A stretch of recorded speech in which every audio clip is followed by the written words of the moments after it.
صلی علی رسول الکریم اما بعد فاعوذ باللہ من الشیطان الرجیم بسم اللہ الرحمن الرحیم وقال تعالی فی القرآن المجید والفرقان الحمید اولئک علی ھدی من ربہم واولئک هم المفلحون وقال تعالی فی مقام آخر وکلا وعد اللہ الحسنى وقال تعالی فی مقام آخر رضی اللہ تعالی عنہم ورضوا عنہ۔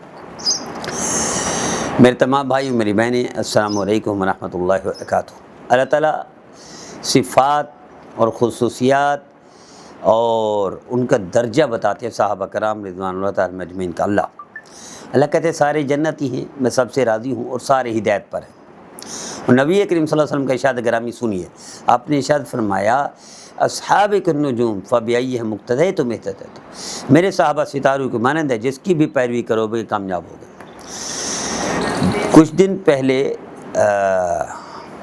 جناب جواد نقوی صاحب نے حضرت امیر معاویہ رضی اللہ عنہ کی شان میں ایسے کلمات کہے ہیں جو کہ ایک عالم کو نہیں کہنے چاہیے۔ حالانکہ عالم کا بھی ایک درجہ ہے، ایک مقام ہے، پھر دوسرے مسلک والوں کے، دوسرے کی مقدس شخصیات کی آپ توہین کریں گے تو کون برداشت کرے گا؟ کیسے امن قائم ہوگا؟ کیسے بھائی چارہ ہوگا؟ کیسے اتحاد ہوگا؟ اللہ کہہ رہے تعالوا الی کلمۃ سواء بیننا وبینکم، اور مسلمانوں کے لیے تو اللہ کہہ رہے ہیں واعتصموا بحبل اللہ جميعا ولا تفرقوا، لیکن اگر مذہب دوسرا بھی مان لو تعالوا الی کلمۃ سواء بیننا وبینکم، اتحاد کی بات ہے، انتشار تو منع ہے، محبت کی بات ہے، نفرت تو منع ہے، لیکن ہم دوریاں پیدا کر دیتے ہیں۔ مقدس شخصیات کی آپ توہین کریں تو کیا آپ کے خلاف کچھ نہیں ہوگا، کوئی قانونی کارروائی نہیں ہوگی، آپ مدر پدر آزاد ہیں، آپ کو جو چاہے زبان سے بول دیں۔ حضرت امیر معاویہ رضی اللہ عنہ کی شان میں گستاخی، آپ کو معلوم ہے حضرت امیر معاویہ رضی اللہ عنہ کون ہے؟ نبی کریم صلی اللہ تعالی علیہ وسلم کے سالے ہیں، سیدہ ام حبیبہ رضی اللہ تعالیٰ عنہ کے بھائی ہیں، اور آپ کو پتہ یہ کب پیدا ہوئے؟ مکہ مکرمہ میں پیدا ہوئے تھے 20 سال ہجرت سے پہلے، اور اس سال وہ تھا اپنا پیدائش 605 عیسوی، یعنی ہجرت سے 20 سال پہلے، وفات 680 میں ہوئی ہے، 60 ہجری میں ہوئی ہے، اور 75 سال کی عمر پائی ہے حضرت امیر معاویہ رضی اللہ عنہ، اور 661 ہجری میں 41 ہجری میں حکمران بنے ہیں، خلیفہ بنے ہیں۔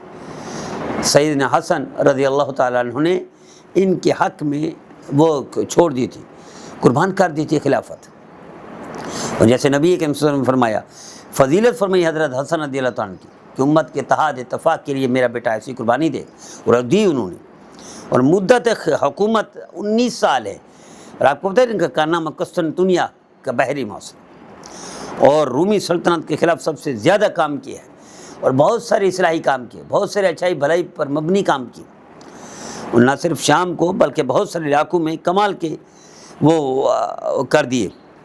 تو اور صحابی رسول ہے، آپ اس کو نہ بھی مانیں تو بھائی آپ یہ نہ مانیں کاتب وحی، تو آپ کو یہ کس نے حق دیا کہ صحابی کے خلاف ایسے جملے بولیں؟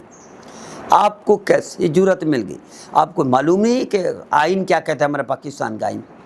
آپ کو معلوم نہیں ہے کہ اہل سنت والجماعت کی ریڑھ کی ہڈی ہے، یہ عقیدہ ہے کہ صحابہ کلہم عدول، سارے صحابہ ستاروں کے مہادر، سارے سچے ہیں، سارے جنتی ہیں، سارے ایسے ہیں جو اللہ کی رضا والے ہیں، سارے ایسے ہیں جو ہدایت والے ہیں، چاہے پہلے صحابی ہو یا آخری صحابی ہو، ہجرت سے پہلے ہو یا ہجرت کے بعد ہو، فتح مکہ سے پہلے ہو یا فتح مکہ، صحابہ سارا کلہم، صحابہ کرام سارے کلہم عدول وکلًا وعد اللہ الحسنى، سارے جنتی ہیں۔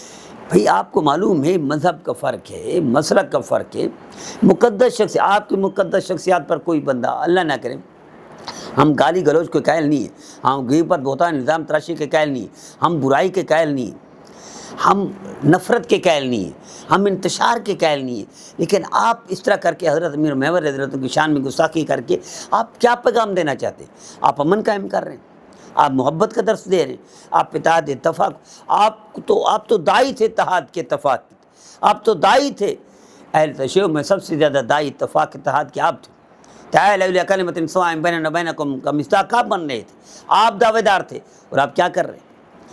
پھر صحابی رسول کی شان میں گستاخی کر کے آپ کیا سمجھتے؟ اتحاد قائم ہو جائے گا، محبت قائم ہو جائے گی؟ آپ درس یہی محبت کا درس دے رہے ہیں، آپ کیا پیغام دے رہے ہیں پاکستان کو، پاکستانی قوم کو، امت کو، عالم اسلام کو؟